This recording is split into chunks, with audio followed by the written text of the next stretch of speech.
అందరికీ నమస్కారమండి. తెలుగు కథల సంపుటికి స్వాగతం. నా పేరు శ్వేత. ఈరోజు మనం చెప్పుకోబోయే కథ, అప్పటి వరకు ఒంటింట్లో అడుగుపెట్టే అవసరమే రాలేదు ఆమెకు. ఒక్కసారిగా పరిస్థితులన్నీ మారిపోయాయి. బాబుని చూసుకోవాలి, భర్తకు అన్నీ రెడీ చేసి ఆఫీస్కి పంపించాలి. ఒక్కతే పనులు చూసుకోలేక సతమతమైపోతుంది ఆవిడ. ఆ సమయంలో పాత సినిమా హీరోయిన్ల గల్లు గల్లుమంటూ గజ్జల చప్పుడుతో నెమ్మదిగా అడుగులు వేసుకుంటూ వచ్చింది ఒక ఆవిడ. ఆవిడ ఎవరు?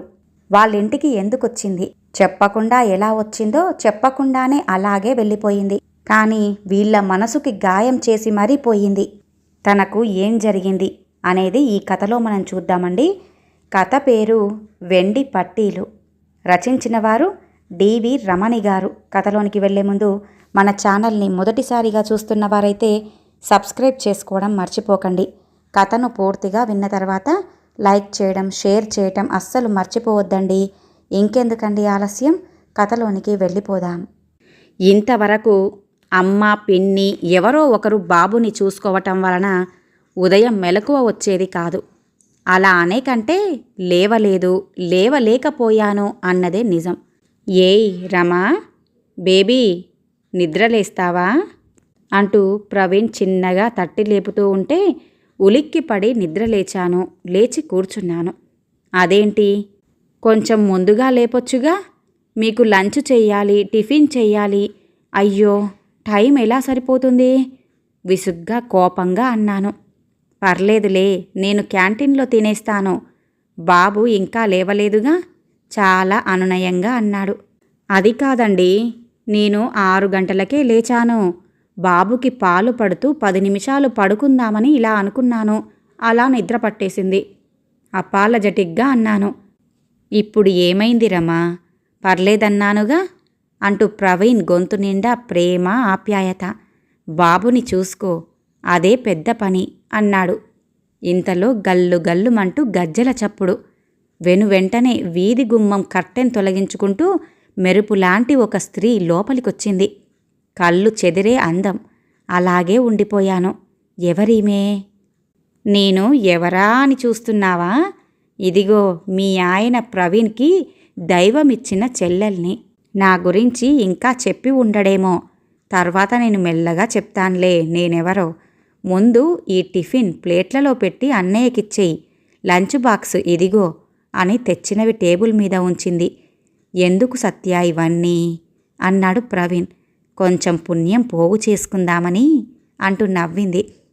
చక్కటి నవ్వు, సొట్ట బుగ్గలు, వంకీలు తిరిగిన ఉంగరాల జుట్టు, పెద్ద వాలుజడ, నల్లటి కళ్ళు, ఇంకు బ్లూ చీరలో కుందనపు బొమ్మలా కనిపిస్తోంది.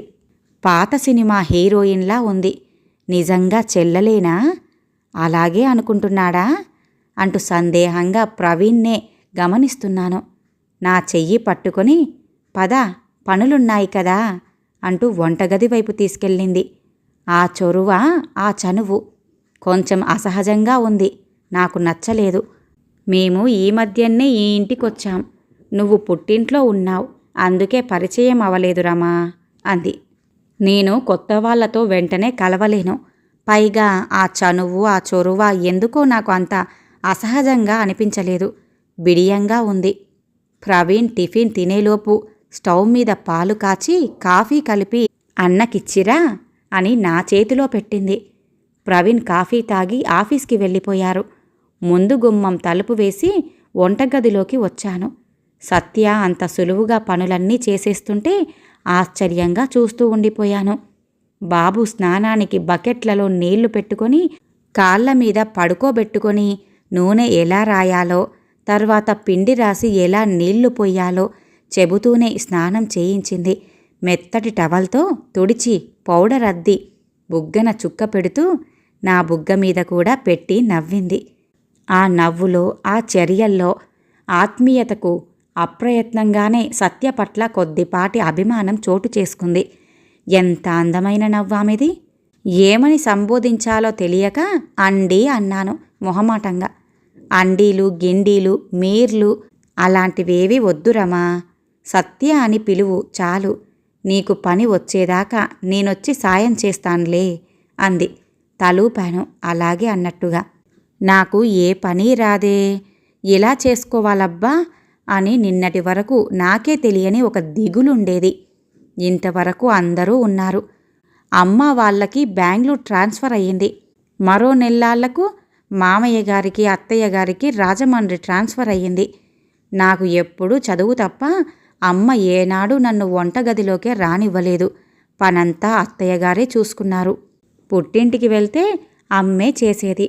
దాంతో నాకు ఈ పనులు చేసుకోవటం వంటబట్టలేదు. బీఎస్సీ బీఎడ్ కూడా చేశాను. కనీసం ఓ 2 ఏళ్ళు జాబ్ చేసి పెళ్లి చేసుకోవాలని నా ఆశ.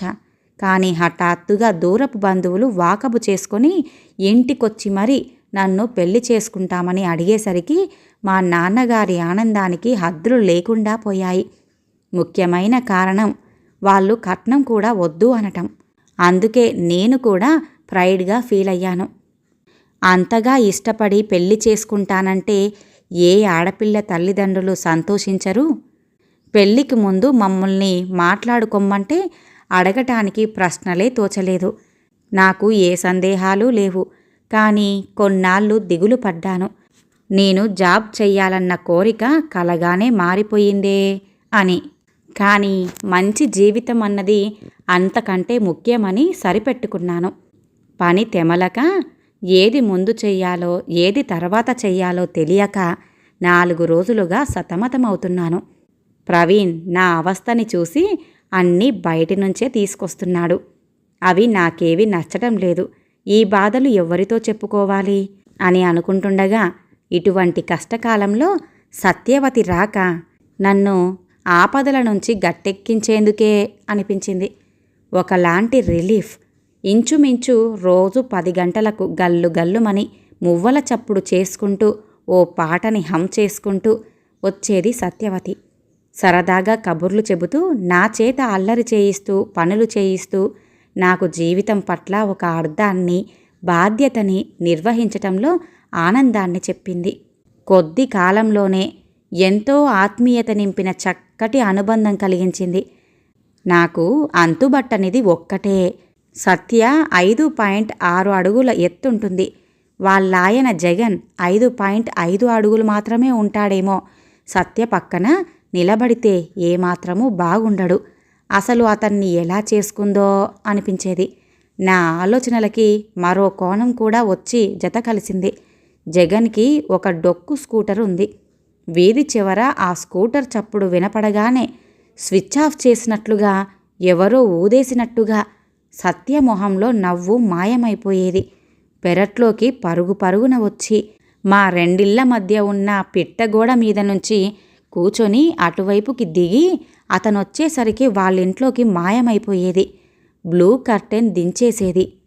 మళ్ళీ మర్నాటి వరకు చడీ చప్పుడు ఉండేవి కావు.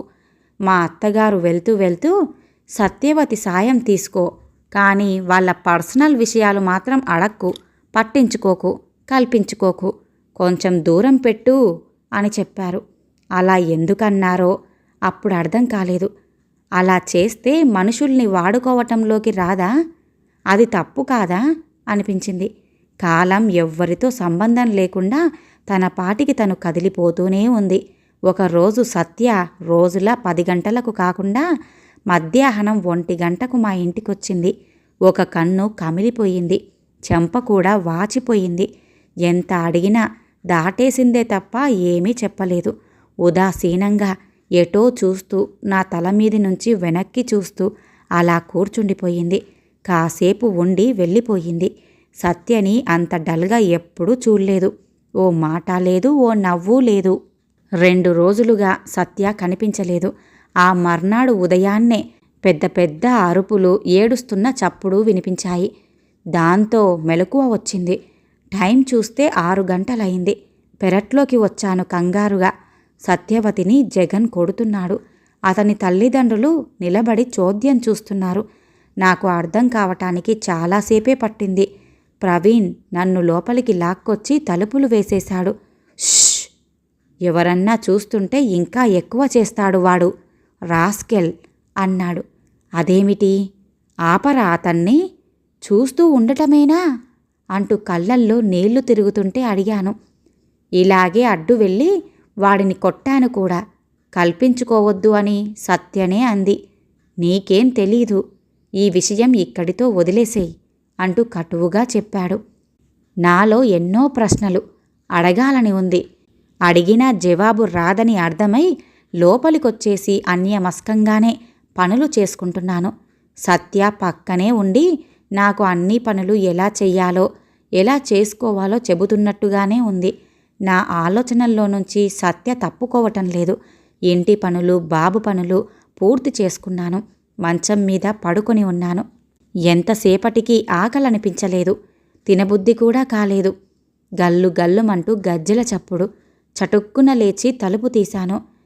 కిన్న వదనంతో ఎదురుగా సత్య. చెయ్యి పట్టుకొని లోపలికి తీసుకొచ్చి తలుపు వేసేశాను. ఒక్క క్షణం ఆగి, నిన్నట్నుంచి ఏం తినలేదు రమా, ఆకలేస్తోంది అంటూ కళ్ళ నీళ్లతో అంది. చప్పున దగ్గరికి తీసుకొని హత్తుకున్నాను మనసుతో. ఆ స్పర్శతో మాటలకు అందని ఓదార్పునిచ్చే ప్రయత్నాన్ని చేశాను. కంచంలో అన్నీ పెట్టి తెచ్చి ఇచ్చాను. కళ్ళు తుడుచుకొని నెమ్మదిగా తింటుంది సత్య. సగం తిన్న తర్వాత కంచం పక్కన పెట్టేసి చేతుల్లో మొహం కప్పుకొని వెక్కి వెక్కి ఏడ్చింది. నిస్సహాయత, ఆవేదన, దుఃఖం. సత్య, సత్య, చెప్పు, ఏమైందో? ఎందుకిలా జరుగుతోంది? చెప్తే నీ మనసు కుదుట పడుతోంది. చెప్పవా అంటూ బతిమాలుతూ అన్నాను. సత్య పెదవిల మీద ఓ శుష్క దరహాసం. ఏం చెప్పను? నిజానికి ఒక ధర్మానికి కట్టుబడ్డ నేరం ఇది. అదేమిటి సత్య అంటూ ఆశ్చర్యంగా అడిగాను. అవును రమా, నాకు తల్లి లేదు. చాలా చిన్నప్పుడే చనిపోయింది. నాన్నే పెంచారు. ఆయనకు క్యాంపుల ఉద్యోగం. ఇంట్లో వంట మనిషి, పనమ్మాయి ఉండేది. 2 వీధులకి అవతల మా అత్త ఉండేది. అత్తకి నేనంటే ప్రాణం, బావకి కూడా. నా డిగ్రీ చదువు పూర్తయ్యాక బావకిచ్చి పెళ్లి చేయాలని పెద్దవాళ్ల ఆలోచన. బావ నాకంటే 10 ఏళ్ళు పెద్ద. అంత చనువు ఉండేది కాదు. ఇంటికొచ్చినా నాన్నతో కాసేపు మాట్లాడి నా చదువు గురించి అడిగి కావలసినవి తెచ్చిపెట్టి వెళ్ళిపోయేవాడు. మా నాన్నగారు క్యాంపు నుంచి వచ్చే వరకు పళ్ళు, స్వీట్లు ఇలాంటివి ఏవైనా పంపించేవారు. అవి జగన్ తీసుకొచ్చేవాడు. ఇంచుమించు వారంలో 4 రోజులు వచ్చేవాడు జగన్. ఏదో ఒక వంక పెట్టుకొని సరదాగా మాట్లాడేవాడు. ఎవరితోనన్నా మాటలు పంచుకోవాలని, స్నేహంగా ఉండాలని నా మనసు కోరుకునే తరుణంలో జగన్ నాకో సుందరలోకం చూపించాడు. ఒక లాలన, ఒక దగ్గరితనం ఉండేది. ఆత్మీయత, తీపి కబుర్లు. ముందుగా బయటికెళ్ళి కావలసినవి తెచ్చుకునేదాన్ని. అవన్నీ తనే తెచ్చిపెట్టి దగ్గరయ్యాడు. నాకు తెలియకుండానే అతనికి వశమైపోయాను. సంపాదన లేదు. అయినా అదొక కారణంగా నాకప్పుడు అనిపించలేదు. డిగ్రీ పూర్తవ్వగానే అత్తయ్య, మామయ్య, బావ పెళ్లి మాటలకొచ్చారు. ఏం జరగనట్టుగా బావని పెళ్లి చేసుకోవచ్చు. కానీ నా మనసు అందుకు ఒప్పుకోలేదు రమా. నిజాయితీగా జరిగింది చెప్పేశాను. అది ధర్మం కాదా? నువ్వు చెప్పు. అందుకే మొత్తం చెప్పేశాను. బావ ఏమన్నాడో తెలుసా? పిచ్చిదానా, వాడిని పెళ్లి చేసుకున్నా నువ్వు సుఖంగా సంతోషంగా ఉండలేవే. జరిగింది పీడ కలలా మర్చిపో. నేను నిన్ను పెళ్లి చేసుకుంటాను అన్నాడు. నువ్వు చెప్పు, నేను తప్పు చేశానా? నాన్న పెళ్లికి ఒప్పుకోలేదు. జగన్తో బయటికొచ్చేసి గుళ్ళో పెళ్లి చేసుకుంటున్నప్పుడు కూడా నాకు అర్థం కాలేదు. ఎవరో 4 ఫ్రెండ్స్ తప్ప ఆ పెళ్లికి అతని తల్లిదండ్రులు కూడా రాలేదు. మొదట్లో బాగానే ఉండేవాడు. మా బావ వచ్చి నన్ను, నా సంసారాన్ని చూసి ఒకసారి కళ్ళనీళ్లు పెట్టుకున్నాడు. బాబుని ఇచ్చేయి, పెంచుకుంటాను అన్నాడు. అప్పట్నుంచి నా మీద అనుమానం. పాలవాళ్ళు, పనివాళ్ళు, పొరుగింటి వాళ్ళు ఎవ్వరితో మాట్లాడినా కొట్టి చంపేస్తున్నాడు అంది సత్య. ఏమని ఓదార్చాలి? అదెంత పెద్ద జబ్బు. అనుమానానికి మందుంటుందా? అతనికి ఇన్ఫీరియారిటీ. అందుకే అంతగా బాధ పెడుతున్నాడు. కొంతసేపు ఉండి వెళ్ళిపోయింది. ఒక వారం రోజులు నేను అమ్మ వాళ్ళ ఊరికెళ్ళిపోయాను. ఫోన్ చేసినప్పుడల్లా సత్యవతి గురించి అడిగేదాన్ని. ప్రవీణ్ కసురుకునేవాడు. అమ్మతో బెంగళూరులో షాపింగ్ చేస్తూ సత్యవతికి, సత్యవతి కొడుక్కి గిఫ్టులు కొనుక్కొచ్చాను. ఎప్పుడు వెళ్తానా అని ఎదురుచూసి మరీ ఇంటికి వచ్చేశాను. ఎప్పట్లాగే 10 గంటలకు మొహమంతా నవ్వు పులుముకొని వచ్చింది సత్యవతి. సత్యవతిని చూడగానే ఎంత ఆనందం కలిగిందో. గిఫ్టులన్నీ చూసి చిన్న పిల్లల సంబరపడిపోయింది. కొడుకు పుట్టినరోజని స్వీట్లిచ్చింది. రమా, అన్నవరం వెళ్తున్నాను అంది. జాగ్రత్త సత్య, పర్వాలేదా మరి అంటూ సందేహంగానే అడిగాను. నేనేం అఘాయిత్యం చేసుకోను. నాకేమన్నా అయితే నా కొడుకుని ఎవరు చూస్తారు? వాడికి అంత ధైర్యం లేదు. ఇంటి పనులన్నీ నేను చూసుకోవాలి. సెంటర్లో 2 షాపులున్నాయి. వాటి అద్దెతోనే ఇల్లు గడుస్తోంది అంటూ చెప్పుకొచ్చింది సత్య. ఓహో, వాటి కోసమే నిన్ను పెళ్లి చేసుకున్నాడన్నమాట అని నాలిక చివరిదాకా వచ్చింది అడగాలని. అయినా అనకుండా ఊరుకున్నాను. కాని ఎందుకో నా మనసు కీడు శంకిస్తూనే ఉంది. భయం వేస్తుంటే ఆ ఆలోచనను పక్కకి పెట్టేశాను.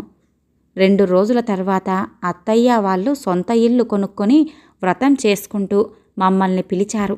నన్ను, బాబుని అక్కడ దింపేసి ప్రవీణేమో ఆఫీస్కి వెళ్ళిపోయాడు.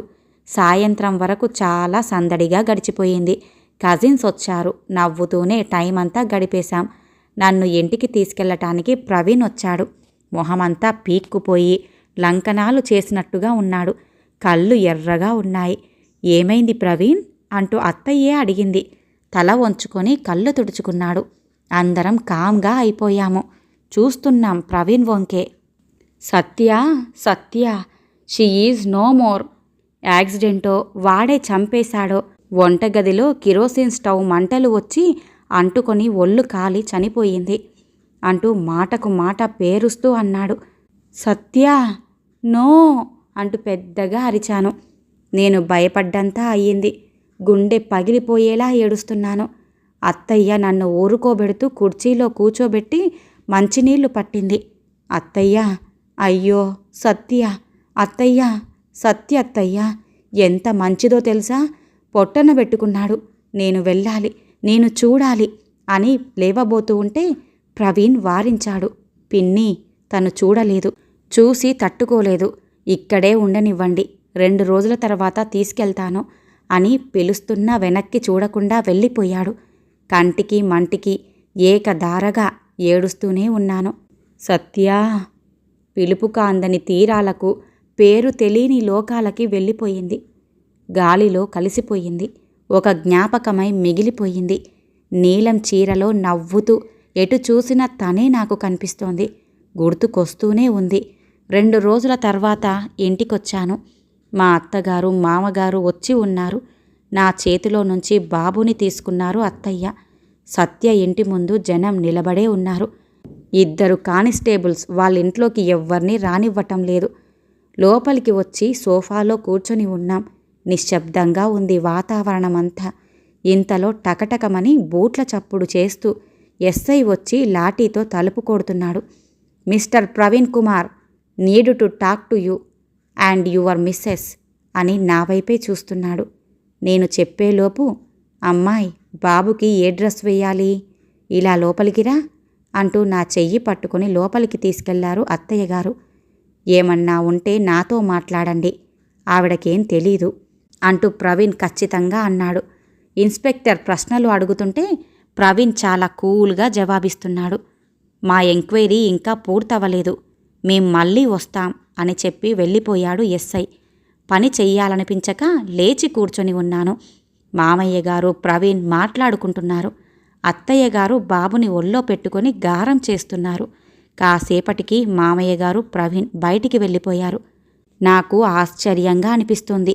అంత ఘోరం, అంత అన్యాయం జరిగితే అసలేం జరగనట్టుగా హాయిగా ఎలా ఉండగలుగుతున్నారా అని. చీకటి పడింది. కళ్ళ మీద చేతులుంచుకొని సోఫాలో పడుకున్నాను. చెవుల్లో సత్య మాటలు, సత్య నవ్వులే. అంతలో అమ్మా అంటూ పనమ్మాయి రత్తాలు నెమ్మదిగా పిలిచింది. కళ్ళ మీద్నుంచి చెయ్యి తీసి ఏమిటి అన్నట్లుగా చూశాను. కొంగులో దాచిన కవర్ ఒకటి తీసి గబుక్కున నా చేతిలో పెట్టి, ఈ కవరు నానిచ్చానని ఊరికి చెప్పకండమ్మా, మళ్ళొత్తాను అని వచ్చినంత వేగంగా వెళ్ళిపోయింది. అంటించిన కవరు తెరిచి చూడగానే వెండి పట్టీలు ఒళ్ళో పడిపోయాయి. ఒక పేపర్. రక్తం పడితే తుడిచేసినట్టుగా ఉంది. కష్టపడి రాసిన రాత. రమా, నా దగ్గర అంత టైం లేదు. ఒక్క సహాయం చేస్తావా? ఈ పట్టీలు వెండివి. నేను కొనుక్కున్నవే. జగన్ కొనలేదు. నా గుర్తుగా నువ్వే పెట్టుకో. నాకెందుకో భయంగా ఉంది రమా. నన్ను చంపేస్తాడేమోనని. చంపుతాడు కూడా. నాకేదన్నా అయితే నా కొడుకుని మా బావకి అప్పగిస్తావా అంటూ 2 ఫోన్ నెంబర్లు రాసింది. నీ మేలు మర్చిపోను. చాలా రాయాలని, నీతో ఏదేదో చెప్పాలని, నీ ఒళ్ళో పడుకొని ఏడవాలని ఉంది. చాలా భరించాను. కానీ విధిరాతను ఎవరు తప్పిస్తారు రమా? కానీ ఇది స్వయంకృతం. సెలవు. నీ సత్య. ఎవరో వస్తున్నట్టుగా అడుగుల చప్పుడయింది. చప్పున గజ్జెలు దిండు కవర్లో దాచేశాను. పేపర్ కూడా. ప్రవీణ్ వస్తూనే కోపంగా చూస్తూ, రమా, ఏమిటి?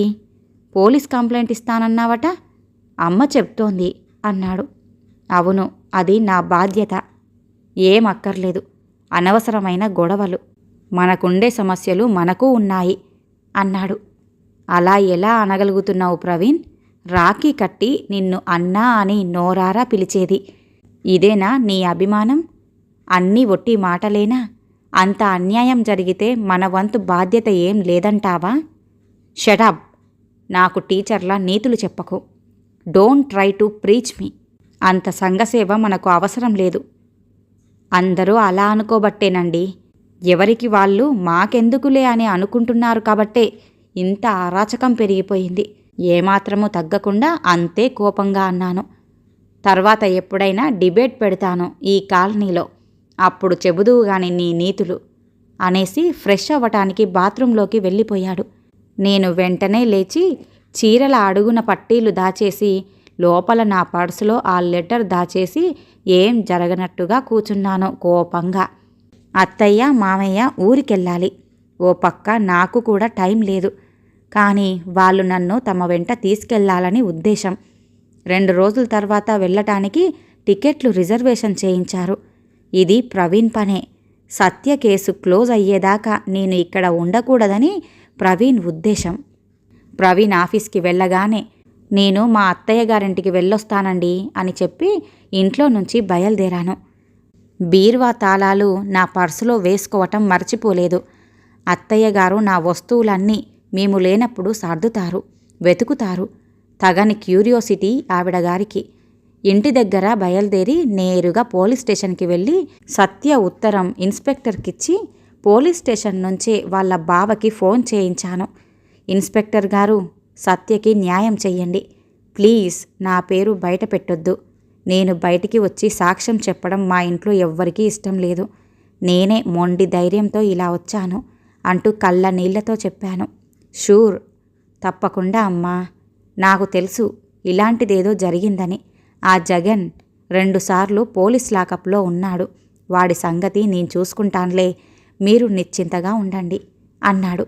చాలా థ్యాంక్స్ అండి అనగానే, ఇలా సహకరిస్తే మేము మా డ్యూటీ చెయ్యగలమమ్మా అన్నాడు సంతోషంగా. ఆ తర్వాత మా అత్తయ్య వాళ్ళ ఇంటికెళ్ళి సాయంత్రం వరకు ఉండి ఏం జరగనట్టుగా తిరిగి ఇంటికొచ్చేశాను. ఒకలాంటి మొండి ధైర్యం. ఏం జరుగుతుంది? ఒకవేళ ఏమైనా జరిగినా సత్యకి జరిగిన అన్యాయం కంటే నాకు ఎక్కువేమైనా అవుతుందా? సత్య ఒక ధర్మానికి నిలబడి బలైపోయింది కదా. సత్య మీద జాలి, బాధ కలిగాయి. ప్రవీణ్కి, అత్తగారికి, మామగారికి కోపం వస్తే ఏం జరుగుతుంది? కొన్నాళ్ళు నాతో మాట్లాడరు, అంతేగా. ఆ రోజు సాయంత్రం ఇంటికి తిరిగొచ్చాక పనులు చేసుకుంటూ ఆలోచనలతో గడిపేశాను. మర్నాడు 10 గంటల ప్రాంతంలో పోలీస్ జీప్ హారన్ కొడుతూ వచ్చింది. చేస్తున్న పని పక్కన పెట్టి పరుగు పరుగున క్యూరియోసిటీతో బయట వసారాలోకి వచ్చాను. జగన్కి సంకెళ్ళు వేసి పక్క ఇంట్లో నుంచి లాక్కొస్తున్నారు. అతని తల్లిదండ్రుల్ని కూడా సంకెళ్ళు వేసి తీసుకొస్తున్నారు. వీధిలో అందరూ ఇళ్లల్లో నుంచి బయటికొచ్చి చూస్తున్నారు. పోలీస్ జీపు పక్కన ఒక కారు ఉంది. ఒక యువకుడు సూట్లో ఇంకొక వ్యక్తి నిలబడి ఉన్నారు. ఆ యువకుడి చేతుల్లో సత్యవతి కొడుకు. నన్ను దూరం నుంచే చూసి నవ్వుతున్నాడు. అచ్చు వాళ్ళమ్మ నవ్వులాగే ఉంది వాడి నవ్వు. మనోహరంగా అనిపించింది. తలెత్తి ఆకాశం వైపు చూశాను. సత్య నవ్వుతూ చూసినట్టుగా అనిపించింది. న్యాయం చెయ్యగలిగాను అన్న సంతృప్తి నాలో ఉంది. సత్య ఆ పేపర్లో రాసి నాకు పంపకపోయి ఉండుంటే నేనేమీ చెయ్యగలిగేదాన్నే కాదు. రత్తాలు ధైర్యంగా నిలబడి జగన్ చేసిన దుర్మార్గాలన్నీ ఒక్కొక్కటిగా ఇన్స్పెక్టర్కి వర్ణించి చెబుతోంది. ఇన్స్పెక్టర్ నా వైపు చూసి సెల్యూట్ చేశాడు. మా అత్తగారు నన్నే సందేహంగా చూస్తూ ఎవరిచ్చారు కంప్లైంటు అని అడిగారు. ఏమో అని ఓ నవ్వు నవ్వేసి తృప్తిగా లోపలికొచ్చేశాను. స్నేహధర్మం పాటించాను అన్న ఆనందంతో. ఈ కథ ఇంతటితో సమాప్తమండి. విన్నారుగా, భర్త దుర్మార్గానికి బలైపోయిన ఓ భార్య కథ.